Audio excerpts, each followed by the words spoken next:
साहित्य निधि में प्रस्तुत है फणीश्वर नाथ रेणु जी का प्रसिद्ध उपन्यास मैला आंचल का भाग 3। महंगी पड़े या अकाल हो, पर्व त्योहार तो मनाना ही होगा। और होली, फागुन महीने की हवा ही बावरी होती है। आसिन कासिक के मलेरिया और काला आजार से टूटे हुए शरीर में फागुन की हवा सजीवनी फूंक देती है। रोने कराहने के लिए बाकी 11 महीने तो हैं ही। फागुन भर तो हंस लो गा लो, जो जिए सो खेले भाग। दूसरे पर्व त्योहार को तो टाल भी दिया जा सकता है। दिवाली में 1-2 दीप जला दिए, बस छुट्टी। लेकिन होली तो मुर्दा दिलों को भी गुदगुदी लगाकर जलाती है। बौरे हुए आम के बाग से हवा आकर बच्चे बूढ़ों को मतवाला बना जाती है। चावल का आटा, गुड़ और तेल, पुआ पकवान के इस छोटे से आयोजन के लिए मालिकों के दरवाजे पर 5 दिन पहले से ही भीड़ लग जाती है। बखार के मुंह खोल दिए जाते हैं। मालिक बही खाता लेकर बैठ जाते हैं। पास में कजरौटी खुली हुई रहती है। धान नापने वाला धान की ढेरी से धान नापता जाता है। बादर दास को 1 मन, सोनाए ततमा को 3 पसेरी, सादा कागज पर अंगूठे का निशान देते जाओ। भादौ महीने में यदि भद्रे दान चुका दोगे तो ड्योढ़ा, यानी 1 मन का 1.5 मन। यदि अगहनी फसल में चुकाओगे तो 1.5 मन का 3 मन, सीधा हिसाब है। गांव के सभी बड़े बड़े किसानों का अपना अपना मजदूर टोला है। सिंह जी का ततमा और पासवान टोला, तहसीलदार साहब का पोलिया टोला, धानुक टोला, कुर्मी टोला और कियोट टोला, खिलावन यादव का गुआर टोला और कोयरी टोला। संथाल टोली पर किसी का खास अधिकार नहीं। इस बार तहसीलदार साहब को छोड़कर किसी ने मजदूरों को धान नहीं दिया। अंगूठे का निशान नहीं देंगे और धान लेंगे। बाप दादे के अमल से अंगूठे का निशान देते आ रहे हैं, कभी बेईमानी नहीं हुई, इस साल बेईमानी कर लेंगे। कालीचरण ने टीप देने को मना किया है तो कालीचरण से ही धान लो।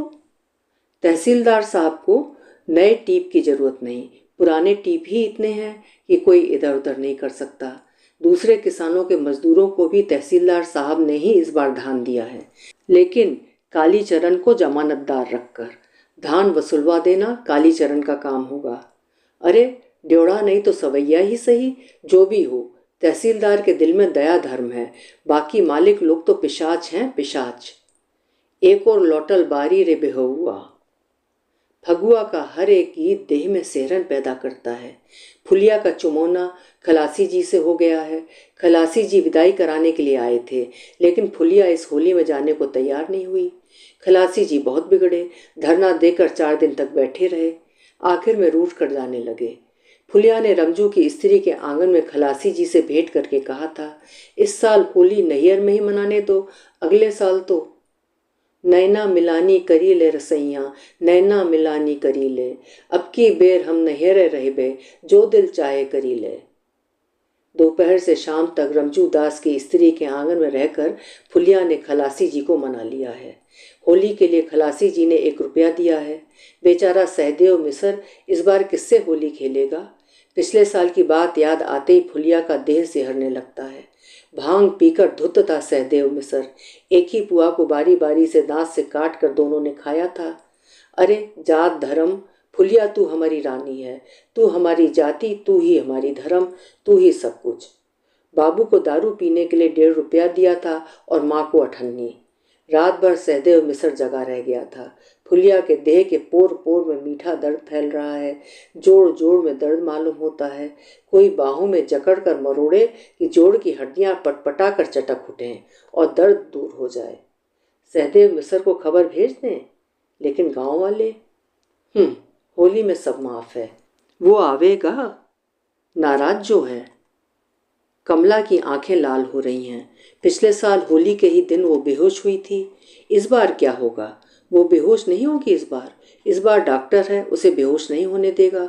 लेकिन सुबह से ही डॉक्टर बाहर है, रोगी देखने गया है रामपुर। यदि वो आज नहीं आया तो? नहीं, वो जरूर आएगा। माँ ने 1 सप्ताह पहले ही निमंत्रण दे दिया है। रंग, अबीर, गुलाल, पिचकारी।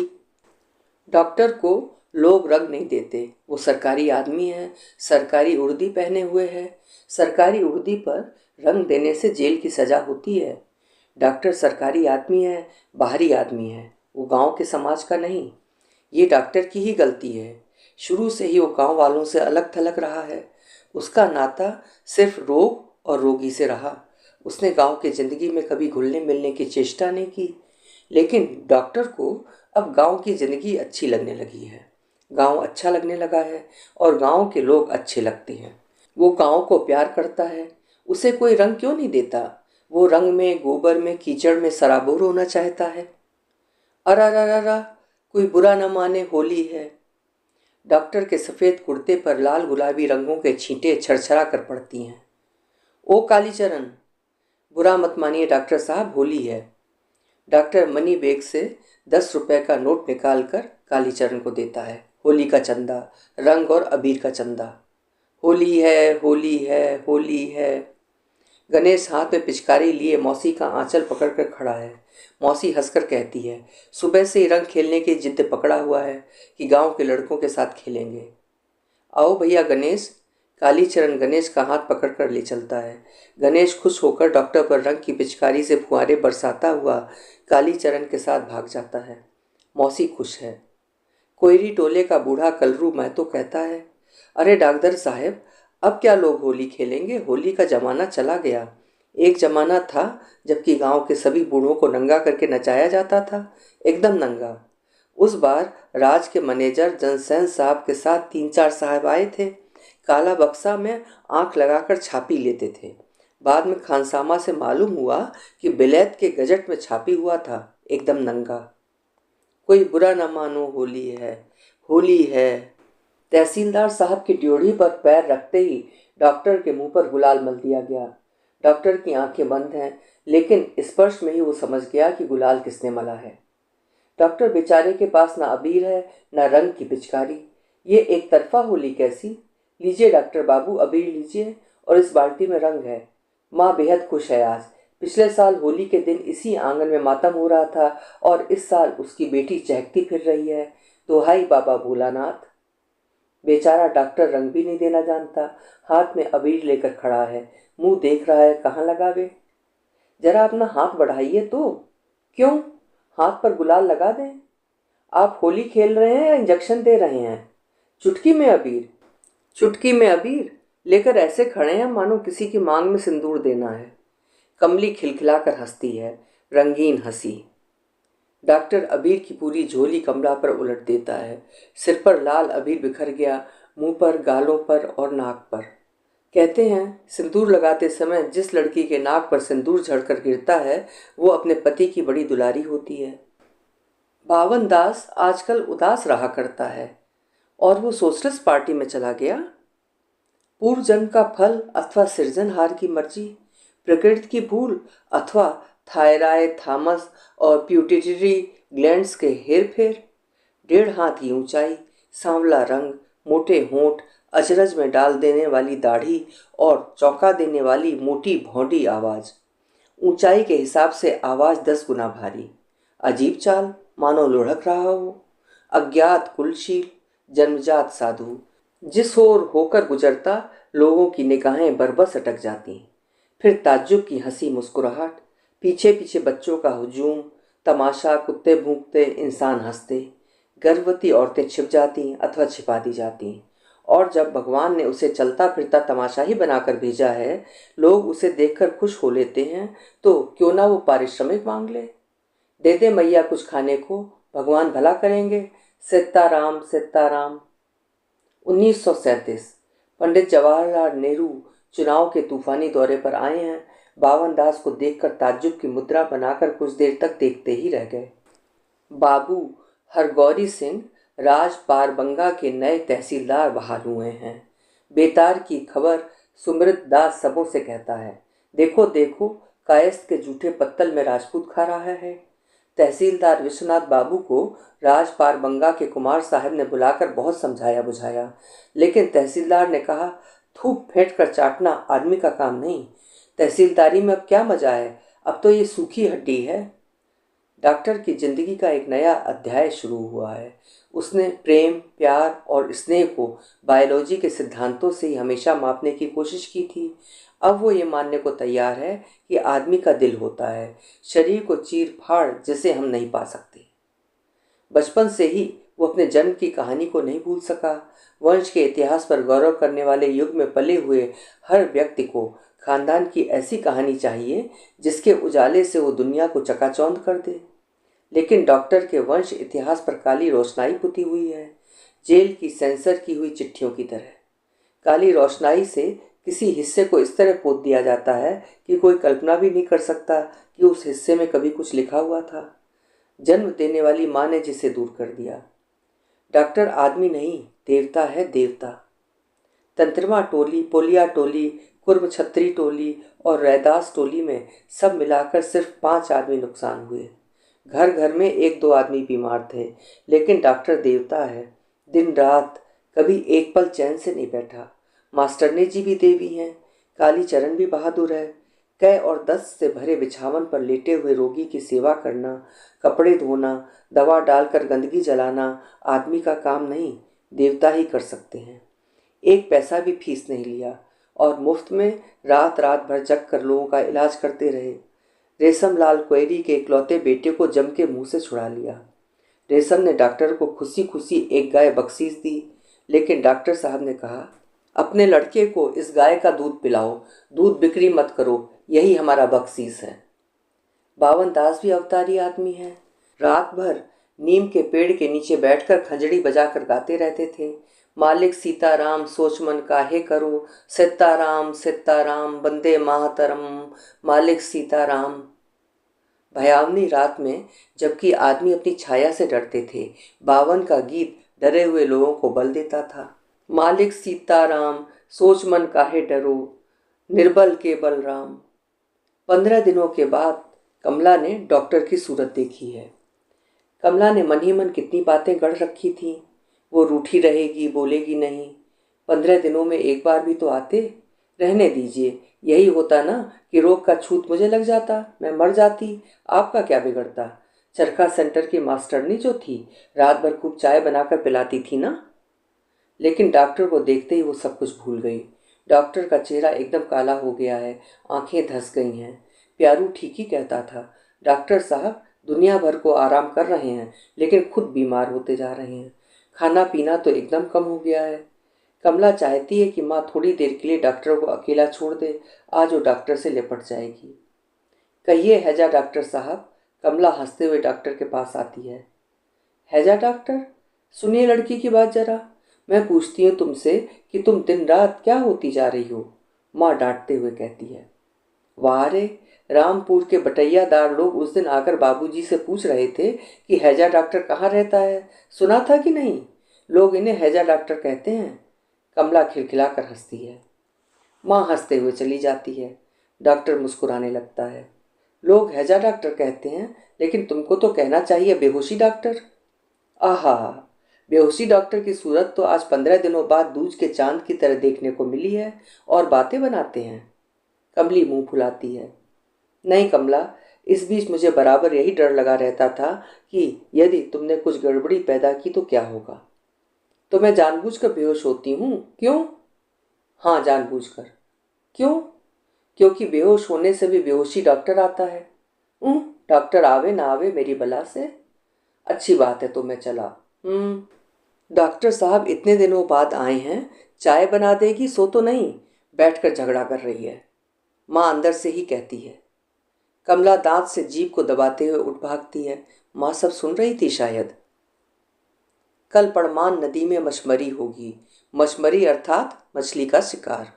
आज चैत्र संक्रांति है, कल पहली वैशाख, साल का पहला दिन। कल सभी लोग, गांव के लोग सामूहिक रूप से मछली का शिकार करेंगे। नए तहसीलदार बाबू हरगौरी सिंह के यहाँ नया खाता खुलेगा। शाम को सत्यनारायण की पूजा होगी। डॉक्टर को भी निमंत्रण है।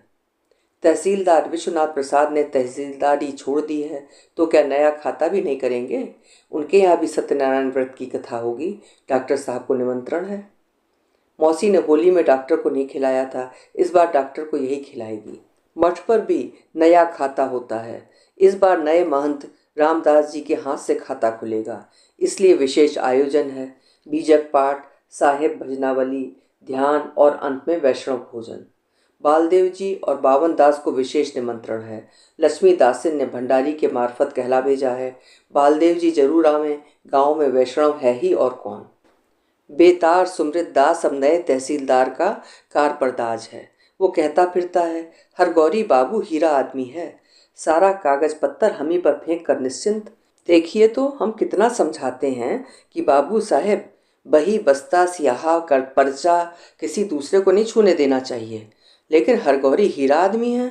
विश्वनाथ प्रसाद तो एक नंबर के मक्खी चूस और सक्की आदमी हैं। कायस्थ और राजपूत का कलेजा बराबर हो भला। कांग्रेसी हुए हैं। सुब्रत दास से कौन बात छुपी हुई है। अब तो गांव का चाल चलन एकदम बिगड़ जाएगा। जवान बेटी को एक परदेसी जवान के साथ हंसी मस्खरी करने की, घूमने फिरने की आज़ादी दे दी है विश्वनाथ प्रसाद ने। गांव का चाल चलन नहीं बिगड़े तो सुब्रत दास का नाम बदल देना। नए तहसीलदार बाबू हरगौरी सिंह के यहाँ रात में एक भी रैयत नहीं आया। पुण्याह में जो सलामी मिलती है वो रकम जमींदार की होती है, लेकिन खाता खुलने के दिन की सलामी तो तहसीलदार के खास आमदनी है। सुब्रत दास ने आकर खबर दी। सभी रैयत विश्वनाथ प्रसाद के यहाँ गए थे। 150 रुपये सलामी में पड़े थे। मछली मारकर लौटते समय रास्ते में ही रैयतों ने मीटिंग किया था कि नए तहसीलदार के यहाँ नहीं जाएंगे। कुकरा का बेटा कलिया लीटरी करता है, बाप काटे घोड़े का घास और बेटा का नाम दुर्गादास। तभी ततमा टोली का बिरंचिया कहता था कि रैयतों का पेट जो भरेगा वही असल जमींदार है। नए तहसीलदार ने कभी एक चुटकी धान भी दिया है। शास्त्र वचन कभी झूठा नहीं होता। रांड एंड कनमोचड़म जूता मारम पवित्रम। समझे तहसीलदार साहब, रांड और कांटों को कांटी वाले जूते से बस में किया जाता है। अरे वो जमाना चला गया जब राजपूत और बाभन टोली के लोग बात बात में लात जूता चलाते थे। याद नहीं, एक बार टहलू पासवान का गुरु घोड़ी चढ़कर आ रहा था। गांव के अंदर यदि आता तो एक बात भी थी, गांव के बाहर ही सिंह जी ने घोड़ी पर से नीचे गिराकर जूते से मारना शुरू कर दिया था। साला तो साध घोड़ी पर चढ़ेगा। अब वो जमाना नहीं है। नया तहसीलदार हुआ है तो क्या हमारा क्या बिगाड़ लेगा। न जगह न जमीन है, इस गांव में नहीं उस गांव में रहें बराबर है। धमकी देते हैं कि जूते से रैट करेंगे। अच्छा, युगों से पीड़ित दलित और विकसित लोगों को कालीचरण की बातें बड़ी अच्छी लगती हैं। ऐसा लगता है कोई घाव पर ठंडा लेप लगा रहा हो। लेकिन कालीचरण कहता है, मैं आप लोगों के दिल में आग लगाना चाहता हूँ, सोए हुए को जगाना चाहता हूँ। सोशलिस्ट पार्टी आपकी पार्टी है, गरीबों की मजदूरों की पार्टी है। सोशलिस्ट पार्टी चाहती है कि आप अपने हकों को पहचानें। आप तो आदमी हैं, आपको आदमी का सभी हक मिलना चाहिए। मैं आपको मीठी बातों में भुलाना नहीं चाहता, वो कांग्रेस का काम है। मैं आग लगाना चाहता हूँ। कालीचरण आग उगलता है, लेकिन सुनने वालों का जलता हुआ कलेजा ठंडा हो जाता है। जमीन जोतने वालों की पूंजीवाद का नाश। भावन दास फिर एक फॉर्म लाया है। मंत्री जी ने भेज दिया है। इस बार पटना का छापा फार्म है, पुरैनिया का नहीं। पटना का फार्म कच्चा नहीं हो सकता। इस फार्म पर अपना नाम, अपने बाप का नाम, जमीन का खाता नंबर, खेसरा नंबर लिखकर पुरैनिया कचहरी में दे दो दफ़ा 40 के हाकिम को। जमीन नकदी हो जाएगी। सच? हाँ, अंगूठे का टीप देना होगा। और जिन लोगों ने चरखा सेंटर में दस्तखत करना सीख लिया है उन्हें भी टीप देना होगा। बालदेव जी क्या करें? खिलावन भैया को समझते ही नहीं। रोज कहते हैं, बालदेव कमला किनारे वाली जमीन में कलरू पासवान के दादा का नाम कायमी बटैयादार की सूरत में दर्ज है। कलरू से कहकर सपुर्दी दिला दो। लेकिन बालदेव जी क्या करें? चौधरी जी को वो सब दिन से गुरु की तरह मानता आ रहा है, कभी किसी में तरोटी नहीं होने दिया। इतना चौनिया मेंबर बनाकर दिया। गांव में चरखा सेंटर खुलवा दिया, लेकिन जिला कमेटी के मेंबर तहसीलदार साहब हो गए। बालदेव को कोई खबर भी नहीं दी गई। कपड़े की मेंबरी भी नहीं रही। नीमक कानून के समय जेल जाने का यही बख्शीश मिला है। कालीचरण की पार्टी वाले ठीक कहते हैं, कांग्रेस अमीरों की पार्टी है, लेकिन वो कालीचरण की पार्टी में तो नहीं जा सकता। कालीचरण की आंखें उसने ही खोली। रात रात भर जाग कर कालीचरण को जेहल का कितना किस्सा, गांधी जी का किस्सा, जवाहिर लाल का किस्सा सुनाया। कालीचरण उसका चेला है, वो आखिर चेला की पार्टी में जाएगा? नहीं, ऐसा नहीं हो सकता। खिलावन भैया कुछ नहीं समझते हैं। पासवान टोली में अब उसकी पैठ नहीं। कलरू उसकी बात नहीं मानेगा। उसका लीडर कालीचरण है। तहसीलदार साहब को तो लोग डर से लीडर मानते हैं। नए तहसीलदार साहब भी फहरिस्त तैयार कर रहे हैं। सुब्रत दास सबों का नाम लिखा रहा है।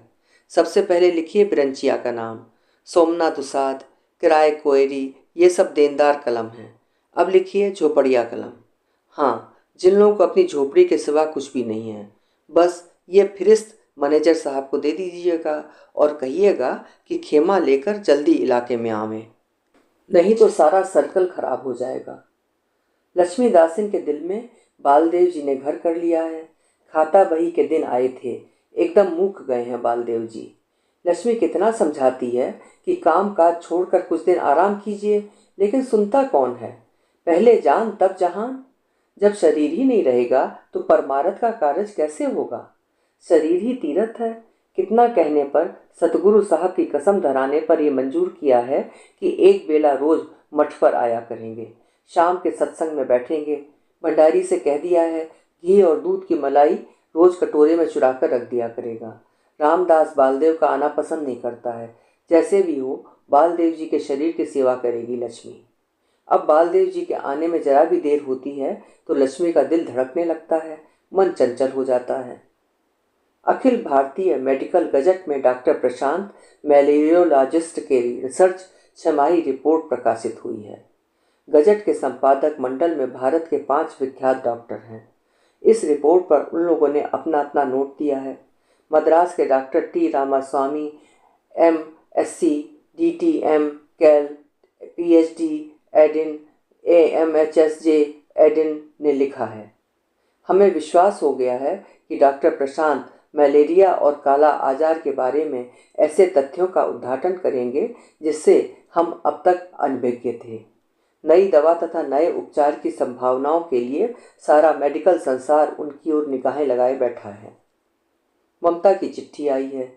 पटना मेडिकल कॉलेज को इस बात पर गर्व है कि बिहार का एकमात्र मलेरियोलॉजिस्ट डॉक्टर प्रशांत उसी की देन है। ममता ने और भी बहुत सी बातें लिखी हैं, बहुत सी बातें जिन्हें प्रशांत करीब करीब भूल गया है या भूल जाना चाहता है। डॉक्टर ममता श्रीवास्तव। दरभंगा के प्रसिद्ध डॉक्टर काली प्रसाद श्रीवास्तव की सुपुत्री ममता ने डॉक्टरी पास करने के बाद एक हेल्थ यूनिट की स्थापना की है। शहर के गरीब मोहल्लों में यूनिट ने अपनी सेवा कार्य का जो परिचय दिया है वो प्रशंसनीय है। पटना की महिला समाज सेविकाओं में ममता का नाम सबसे पहले लिया जाता है। गरीब की झोपड़ी से लेकर गवर्नमेंट हाउस तक उसकी पहुंच है। डॉक्टर प्रशांत ममता का ऋणी है। ममता से उसे प्रेरणा मिली है।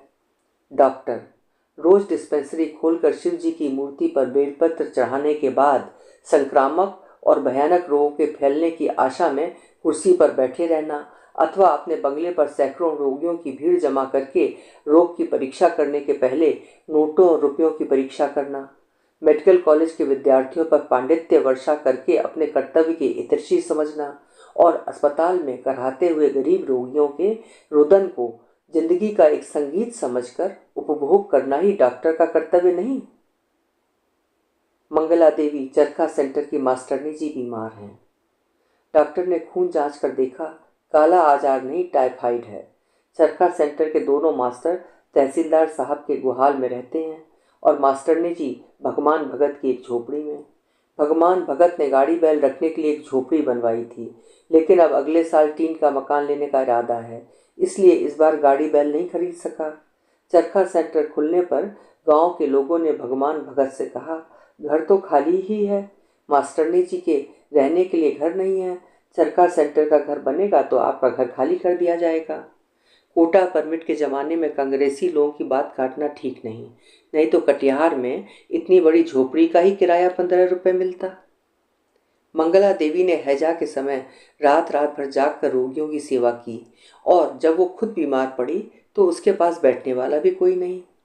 चरखा सेंटर के दोनों मास्टर बारी बारी से 1 घंटा ड्यूटी दे जाते हैं।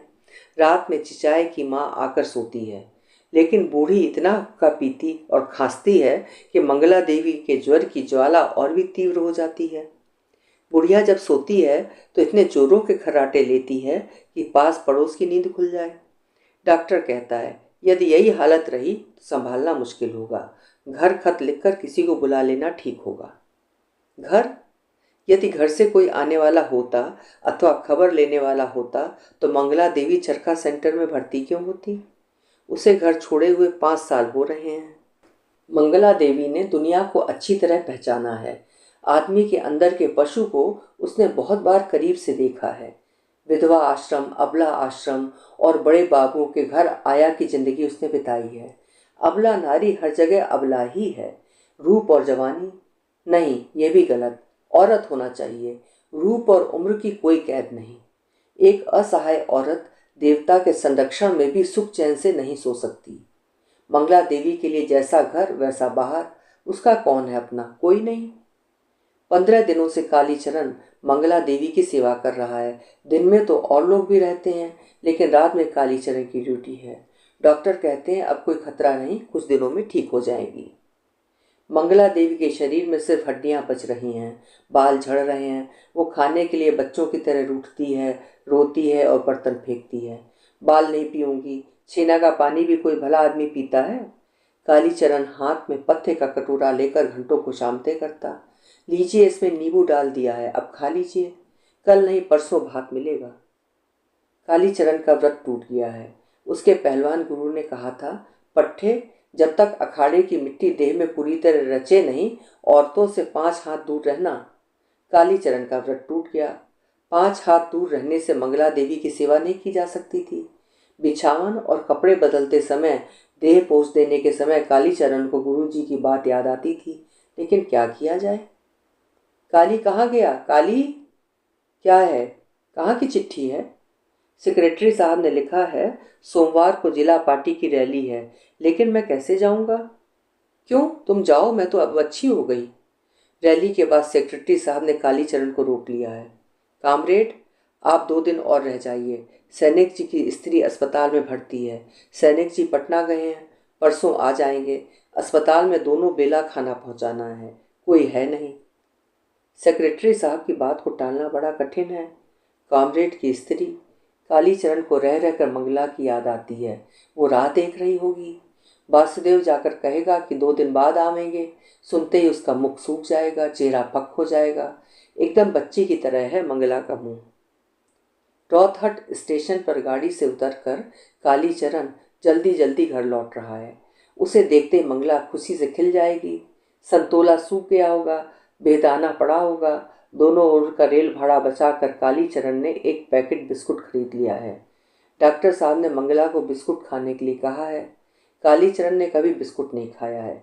शायद इसमें मुर्गी का अंडा रहता है, और वो रह रहकर बिस्कुट के डिब्बे को छूकर देखता है। इसके अंदर कुड़ क्या बोलता है? कहीं अंडा फूटकर? सीताराम सीताराम, जय हिंद काली जी। ओ बावन दास जी, हम तो चमक गए, यहाँ क्यों पड़े हैं? आप तो इस तरह आंख मूंद कर सरेसा घोड़े की तरह चल रहे हैं कि। जंगली जामुन के पेड़ की छाया में बावन दास लेटा हुआ था। छाया में जाने पर कालीचरण को मालूम हुआ कि धूप कितनी तेज है। हम तो रात की गाड़ी से ही उतरे। कल दफा 40 का फैसला हो गया। हो गया? क्या हुआ? अरे होगा क्या, सबों की दरखास्त खारिज हो गई। हम तो पहले ही जानते थे। कल गांव के सभी रैयत आए थे। फैसला सुनकर सभी रोने लगे। अब जमींदार जमीन भी छुड़ा लेगा। जमीन छुड़ा लेगा? नहीं, उस दिन हम लोग की रैली में प्रस्ताव पास हो गया। जमींदार लोग रैयतों को जमीन से बेदखल नहीं कर सकते। इसके लिए पार्टी संघर्ष करेगी। काली बाबू, प्रस्ताव उरस्ताव से कुछ नहीं होता है। बावन दास के होंठों पर भेद भरी मुस्कान दौड़ जाती है। आप बैठिए दास जी, हमको जरा जल्दी है। हाँ, आप जाइए, हम आपके डेग पर जा भी नहीं सकेंगे। कालीचरण चलते चलते सोच रहा है, अब ठीक हुआ है। यदि रैयत की दरखास्त मंजूर हो जाती तो सभी लोग कांग्रेस में चले जाते। अब संघर्ष में सोशलिस्ट पार्टी में ही रहेंगे। क्या है? बिस्कुट? मंगला देवी प्यार भरी झिड़की देती है। किसने कहा फिजूल पैसा खर्च करने को? वो देखो, तुम्हारा संतरा और बेदाना पड़ा हुआ है, मैं नहीं खाती। डॉक्टर साहब ने कहा था। डॉक्टर साहब ने कहा था? मंगला बनावटी गुस्सा दिखाते हुए कहती है। डॉक्टर साहब ने कहा था कि खुद भूखे रहकर संतरा, बेदाना और बिस्कुट खरीद कर लाना। खा लो मंगला, पहले तुम एक बिस्कुट खाओ। बिस्कुट मीठा, कुरकुरा और इतना स्वाद वाला होता है। इसमें दूध, चीनी और माखन रहता है, अंडा नहीं। वैशाख और जेठ महीने में शाम को तड़बन्ना में जिंदगी का आनंद सिर्फ 3 आने लबनी बिकता है। चने की घुगनी, मूढ़ी और प्याज और सफ़ेद झाग से भरी हुई लबनी, खट मिट्ठी, शक्कर चिनिया और बैरीचिनिया ताड़ी के स्वाद अलग अलग होते हैं। बसंती पीकर बिरले पियक्कड़ ही होश दुरुस्त रख सकते हैं। जिनको गर्मी की शिकायत है वो पहर रतिया पीकर देखें, कलेजा ठंडा हो जाएगा। पेशाब में जरा भी जलन नहीं रहेगी। कफ प्रकृति वालों को संझा पीनी चाहिए, रात भर देह गर्म रहता है। साल भर के झगड़ों के फैसले तड़पन्ना की बैठक में ही होते हैं और मिट्टी के चुक्कड़ों की तरह दिल भी यहीं टूटते हैं। शादी ब्याह के लिए दूल्हे दुल्हन की जोड़ियां भी यहीं बैठकर मिलाई जाती हैं और किसी की बीवी को भगा ले जाने का प्रोग्राम भी यहीं बनता है। जगदेवा पासवान दुलारे सनिच्चर और सुनरा ताड़ी पी रहे हैं। सोमा जट आने वाला है। रौतहट के हाट में उसने कहा था एतवार को तड़बन्ना में आएंगे। सोमा जट हाल ही में जेल से रिहा हुआ है, नामी डकैत है, लेकिन अब सोशलिस्ट पार्टी का मेंबर बनना चाहता है।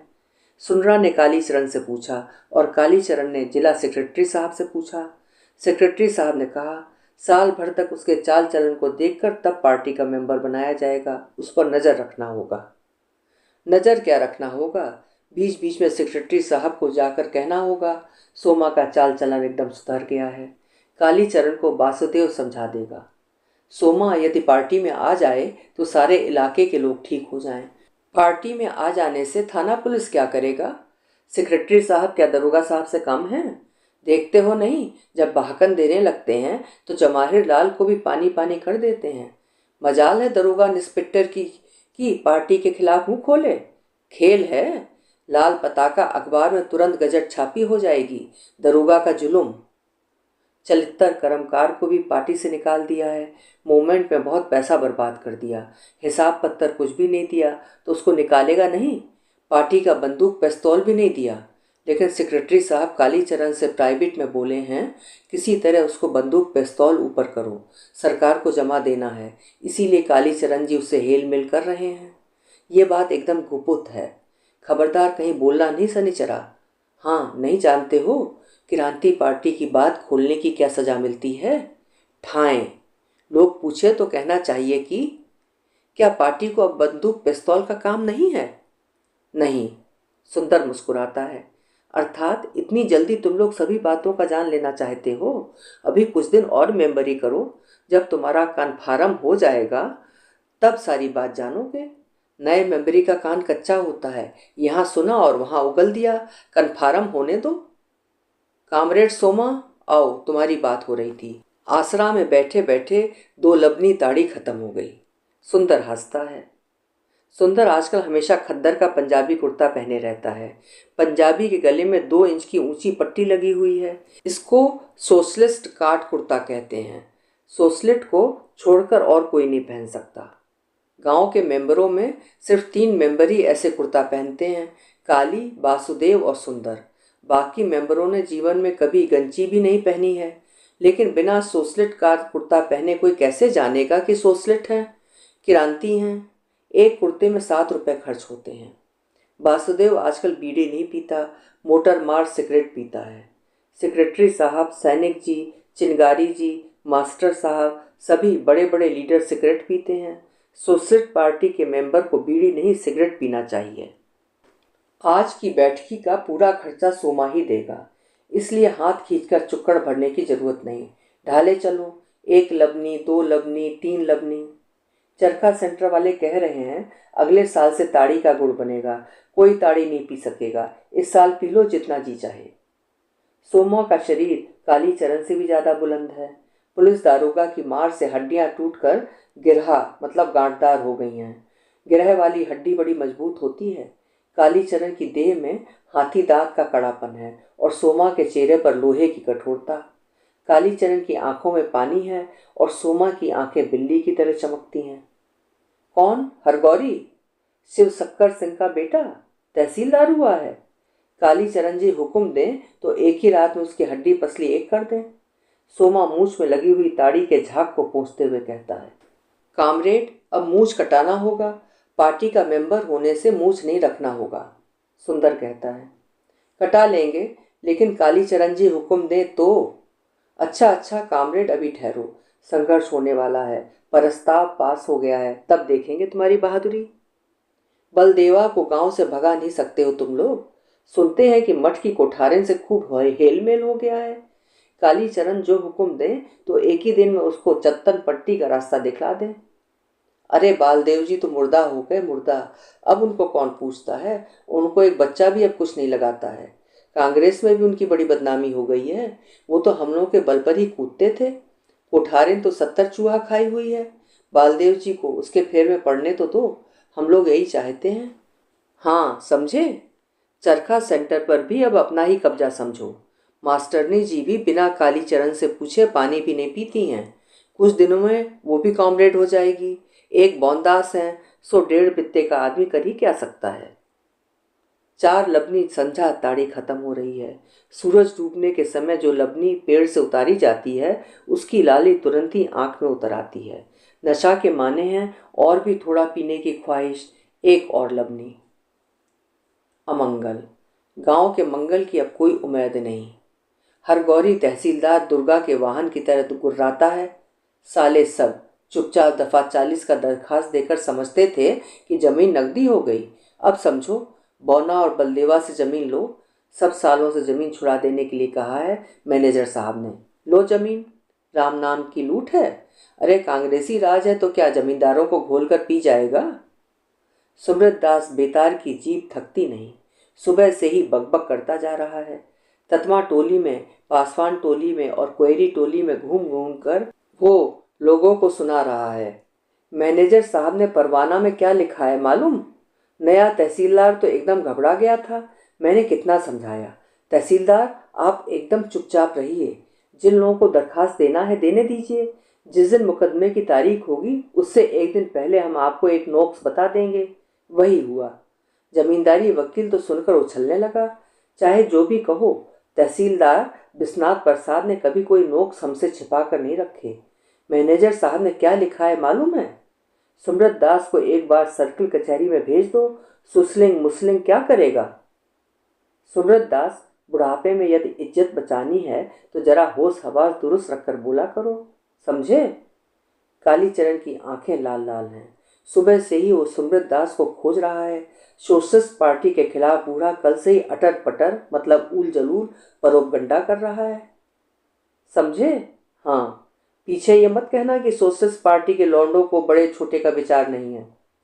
हम क्या बोले हैं पूछो, इन्हीं लोगों से पूछो। बोलो जी गुलचरण। सुसलिंग पार्टी।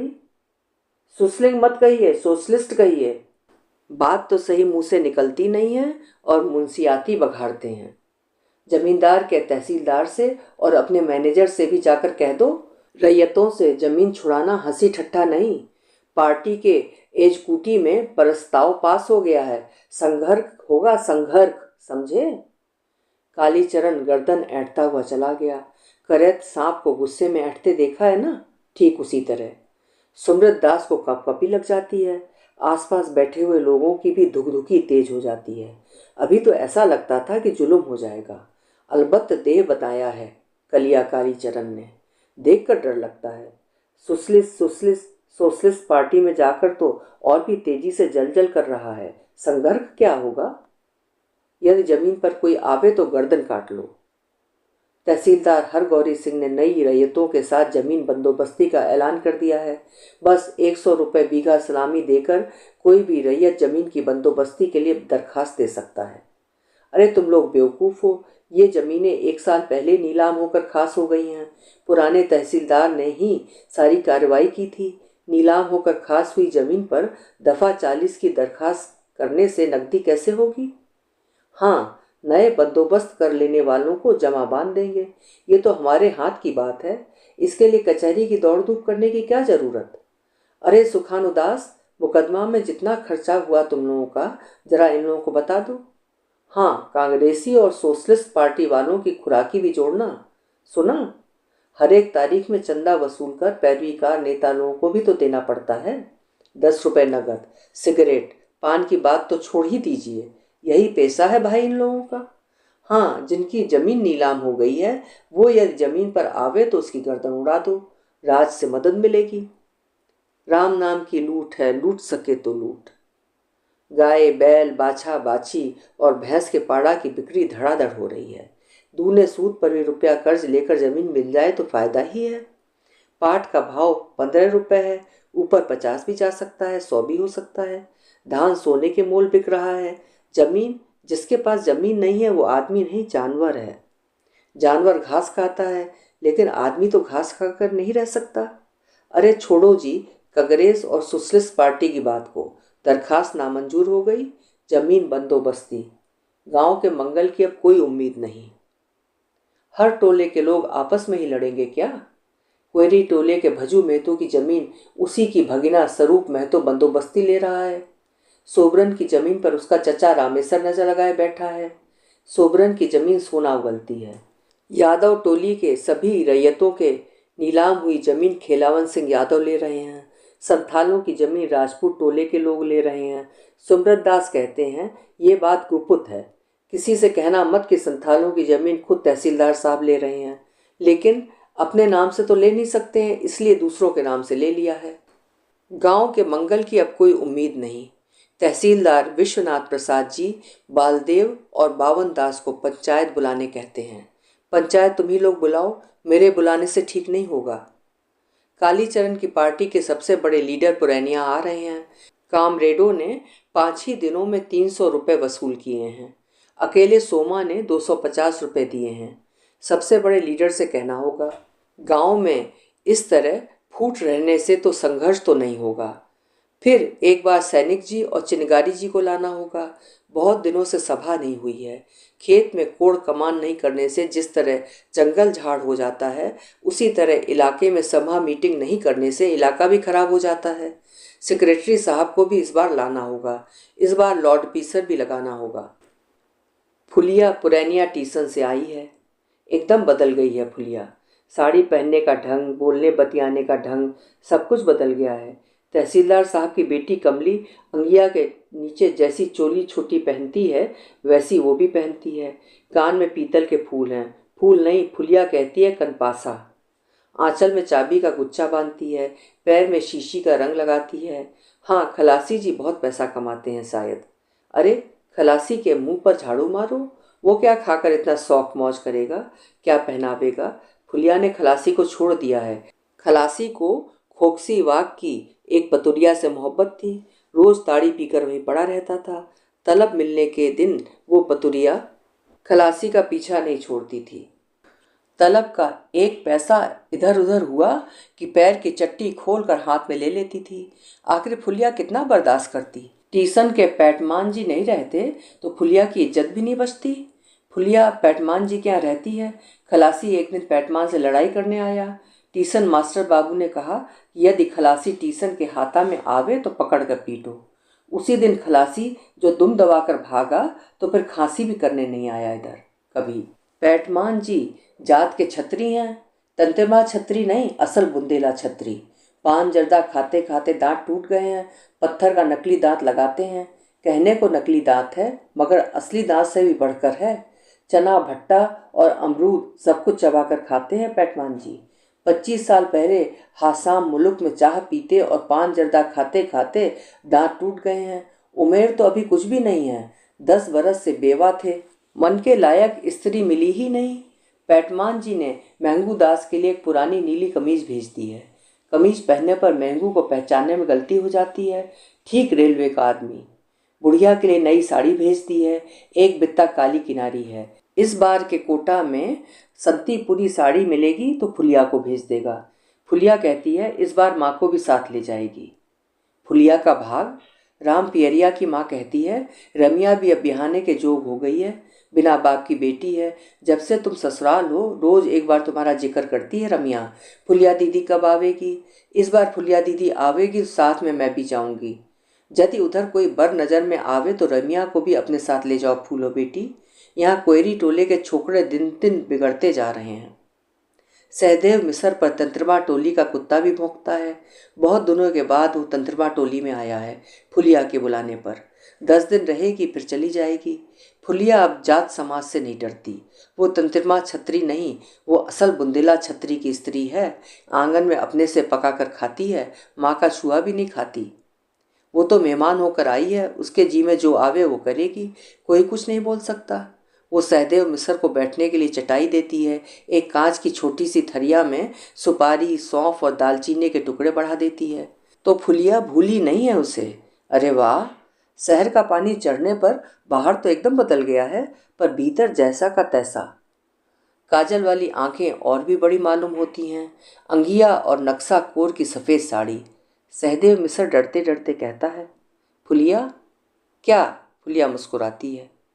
सहदेव मिसर का चेहरा एकदम लाल हो रहा है, कान लाल हो गए हैं, नाक के पास वाला सिरा धक धक कर रहा है।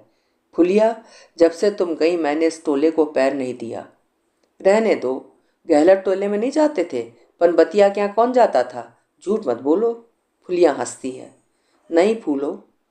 डिबरी की रोशनी में सहदेव मिसर फुलिया की आंखों की नई भाषा को पढ़ता है। हवा के झोंके से डिबरी बुझ जाती है। फुलिया बालों में महकहुआ तेल लगाती है। अंगिया के नीचे वाली छोटी चोली में रबड़ लगा रहता है शायद। फुलिया के देह से अब धाम की गंध नहीं निकलती। सौंफ दालचीनी खाने से मुंह गमकता है। शहर की बात निराली है। शहर की हवा लगते ही आदमी बदल जाता है। तहसीलदार की बेटी तो कभी शहर गई भी नहीं। जाति की बंदिश और पंचायत के फैसले को तो सबसे पहले पंच लोगों ने ही तोड़ा है। तंत्रमा टोली का छड़ीदार है नोखे और उचित दास, जिसे चाल से बेचाल देखेगा छड़ी से पीठ की चमड़ी खींच लेगा। नोखे की स्त्री राम लगन सिंह के बेटे से फंसी हुई है और उचित दास की बेटी क्वेरी टोले के सरवन महतो से।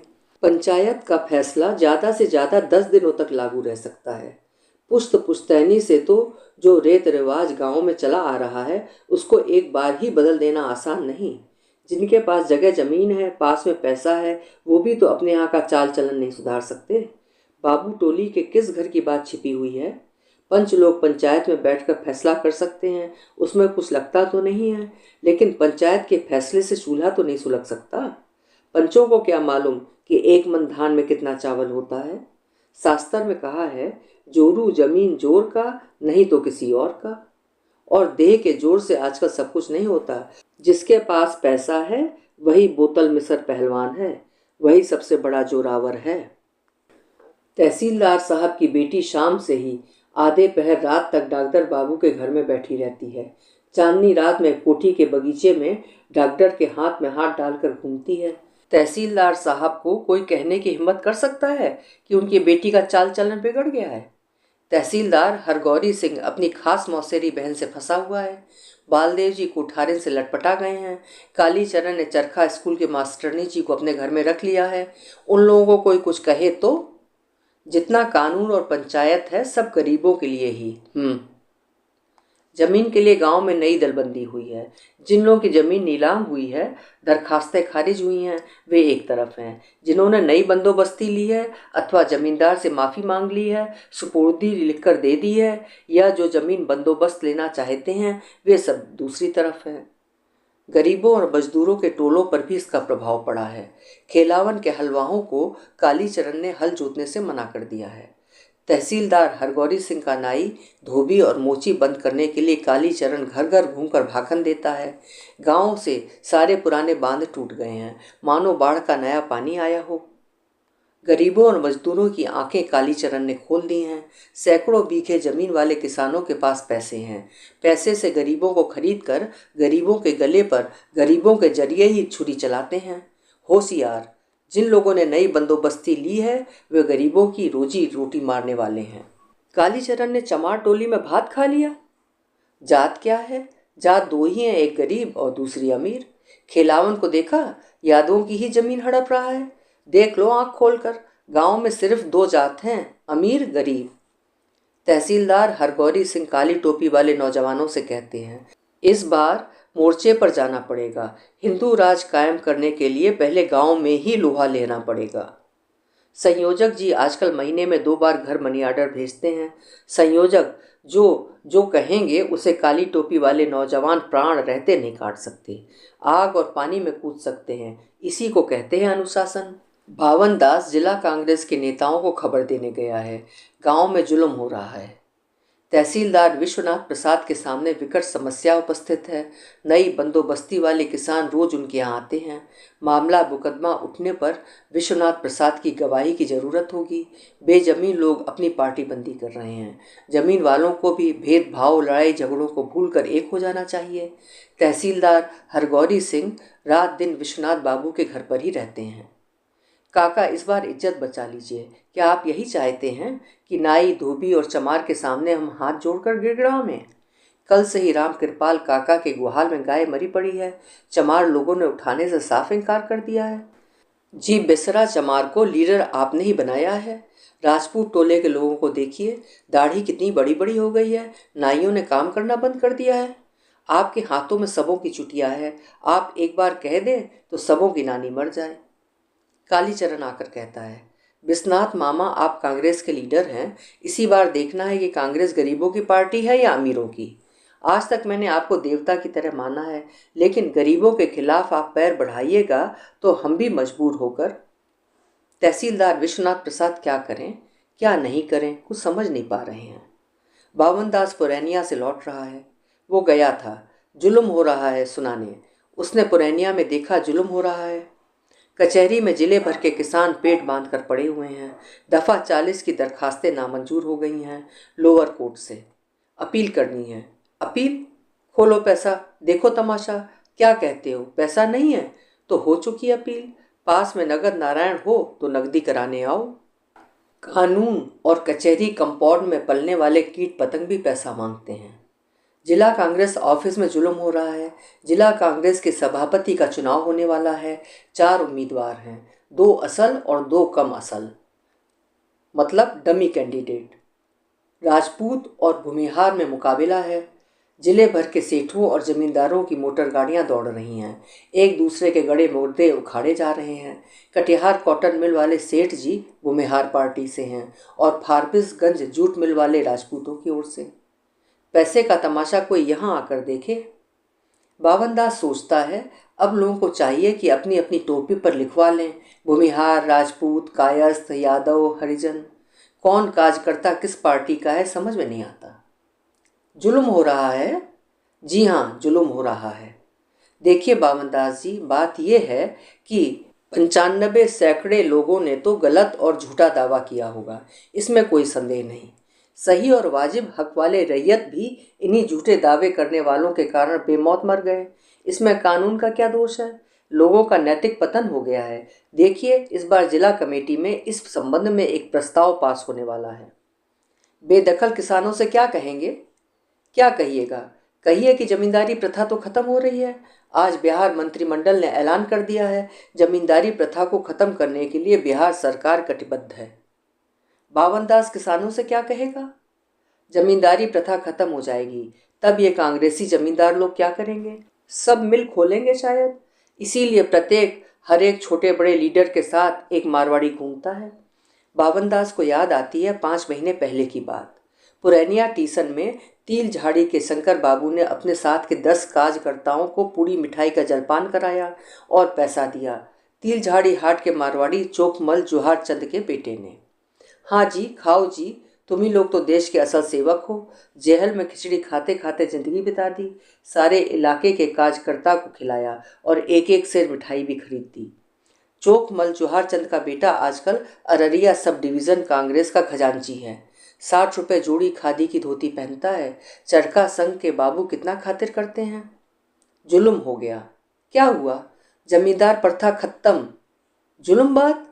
यहाँ के लोग सुख संवाद सुनकर भी कहते हैं, जुल्म बात, जुल्म हंसी, जुल्म खुशी, बंगला के भीषण सुंदर की तरह। जुल्म बात क्या है? बावनदास ने जमींदारी प्रथा खत्म कर दिया। कामरेड वासुदेव दौड़ता हुआ आकर कालीचरण को खबर देता है। बावनदास ने? नहीं, बावनदास खबर लेकर आया है। कांग्रेस के मंत्री जी ने जमींदारी को नाश कर दिया है। जब तक लाल पताका अखबार में ये खबर छपी नहीं हो, इस बात पर विश्वास मत करो कामरेड। ये सब कांग्रेसी छाई है। खैर, मैं कल ही सेक्रेटरी साहब से पूछ कर आता हूँ। तुम लोगों ने मेमोरी का पैसा जमा नहीं किया ऑफिस में? सब कामरेडों को खबर दे दो, इस बार आखिरी तारीख है, इसके बाद लाल पताका में नाम निकल जाएगा। सनीचरा ने तो मेंबरी के पैसे से सोशलिस्ट कार्ड कुर्ता बनवा लिया है, कहता है सन पटुआ होने पर जमा कर देंगे। जुल्म बात, मेंबरी के पैसे से कुर्ता? नहीं, उससे कहो पैसा जमा करना होगा। तहसीलदार हरगौरी और तहसीलदार विश्वनाथ प्रसाद अब एक पान को 2 टूक करके खाते हैं। सच? सच नहीं तो क्या? बेतार सुमृत दास सबों से कहता फिरता है। कलम और कानून की बात जहां आएगी वहां लाठी भाला चलाने वाले क्या करेंगे? तहसीलदार विश्वनाथ प्रसाद पुराने तहसीलदार हैं। राजपार बंगा के नीमक पानी से ही सब कुछ हुआ है। कायस्थ नमक हरामी नहीं कर सकता कभी। कांग्रेसी हुए हैं तो क्या अपने पैसे को भूल जाएंगे? उपन्यास मैला आंचल की शेष कहानी अगले भाग 4 में।